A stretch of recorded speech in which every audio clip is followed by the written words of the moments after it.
শালা দিতে আজকে বেগুন সব বেচেই দি। ভাই ভাই কই আমার বেগুন টেগুন কই দাও। তোর আবার কিসের বেগুন? এই যে আছে দেখ, গাছে আছে, তুলে নে। কি গাছে আছে তুলে নেবো? আচ্ছা ঠিক আছে দেখতেছি।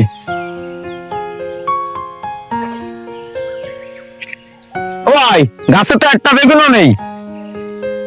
বেগুন নিয়ে আমি কি করব? আমার ভাগেরটা আমার দিবা না? তুমি তো কালকে কইলে যে বেগুন ইট বেগুনি অর্ধেক অর্ধেক ভাগ। সে বেগুন গুলো কই? গাছ আছে, গাছ নিয়ে নে। এ এখন কিরকম কথা কস্তাও? তাহলে আমার কি চেয়ারম্যানের কাছে যাওয়া লাগবে? বেগুন নে, গাছ আছে, গাছের বাগনা নিয়ে নে। দাঁড়াও আমি চেয়ারম্যানকে ফোন দিই।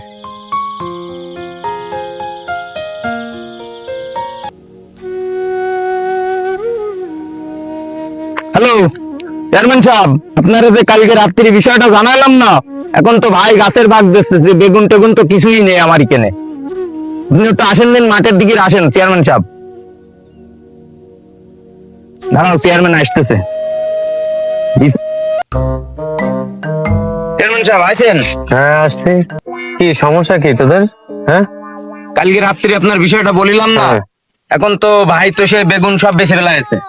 এখন আমার কষ্ট যে খালি গাছের ভাগ নিয়েছি, তা গাছ দিয়ে আমি কি করবো? আমার কাছে টাকাও নেছে কালকে 20,000, আজকে বেগুন তুলে আমার হাটে নিয়ে যাওয়ার কথা। আমাদের দুই ভাইয়ের মধ্যে কোনো ঝামেলার দরকার নেই। আজকে থেকে এই জমি চেয়ারম্যানের নামেই থাক। তুমি তাহলে পাঁচিল দিয়ে দাও। জি জি, এই জমি পুরোটা তাই? পুরোটা। জি ঠিক আছে ঠিক আছে।